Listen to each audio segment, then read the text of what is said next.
Are you planning to sell your home and want to make a great impression on potential buyers during viewings or open houses? Here are some essential tips to make your home shine. First, declutter and depersonalize.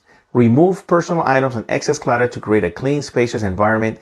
Next, focus on curb appeal. Make a great first impression by mowing the lawn, trimming bushes, and adding colorful plants or flowers.